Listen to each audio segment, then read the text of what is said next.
Using timeless wisdom to supersize you.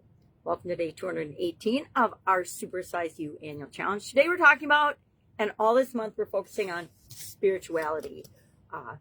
That is one of the 9 life framework areas that I talk about all the time. At least I've been talking about them in mass since 2020 in the pandemic. Why? Because like everybody else, I knew I needed to keep moving during a time when most of the world was shut down, including 98% of what I normally did back in those days.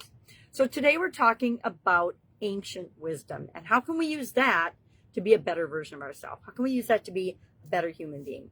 You know, human beings, including me, because I am one, we've been searching for meaning for thousands of years. I think every person goes through their own little journey and transformation and curiosity into what the heck am I here for? What's my purpose? Talked about that already this year.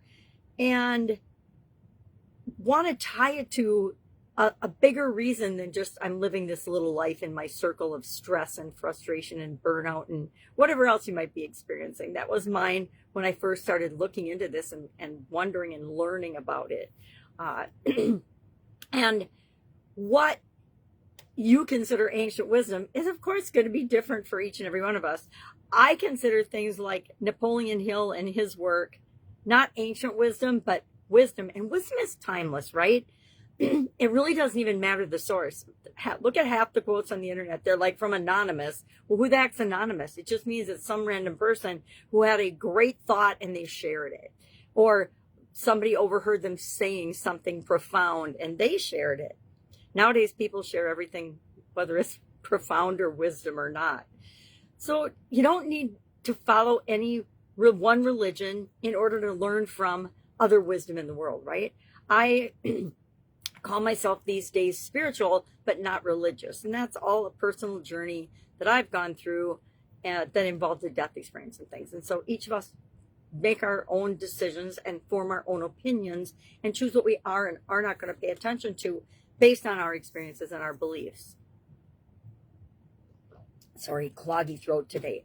And my coffee's too hot to drink, burnt my tongue. So reading sacred texts, looking back at different sources of wisdom, and reading spiritual literature is a terrific way to open our own minds. If we approach them with an open mind and curiosity, that is, if we look at them to judge and compare them to what we believe already, guess what? We're just going to reinforce what we believe already. We're not going to learn anything.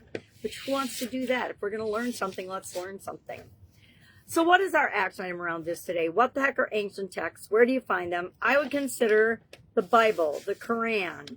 What are some other examples? Stoic philosophers, all old-time philosophers. You know, Plato, excuse me, all of the old philosophers. Rumi's poetry, Viktor Frankl's Man's Search for Meaning.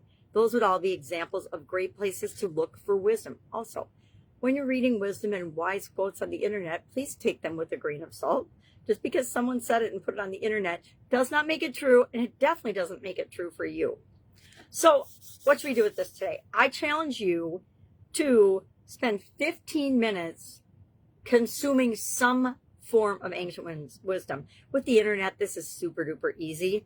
You could just ask an AI to give you a summary of Stoicism, or a summary of Stoic philosophies, or a summary of Galileo or anybody's philosophies. I'm a big fan of scientists because that's my background, but you pick your experts and who you want to learn from and study about.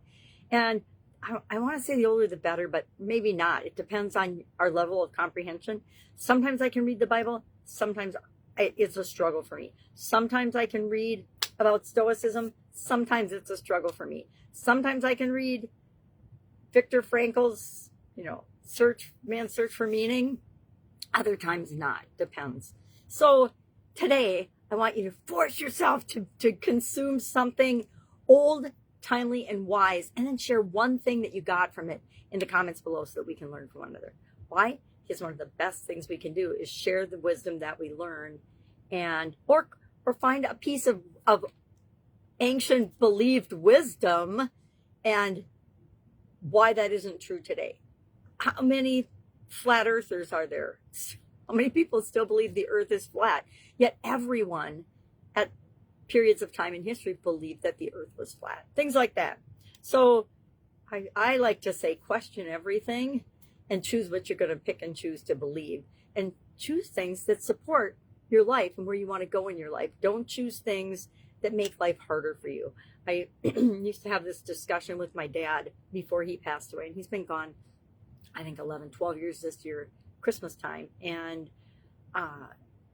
we would have great discussions. He was such a smart, wise man, just like his father and probably his father before him. And that goes back generations. I think one of the best things we can do is learn from previous generations and then decide what are we going to carry forward into our life and the life of our children and the people that we impact. And what are we going to make sure that we eliminate and leave behind? Because guess what? We all have some of those things too. And some of those aren't even our own. We did get those from our relatives. We did get those just from our environment and the people we were hanging around in. Doesn't mean we have to keep them forever. We have the power to decide whenever we want to let things go.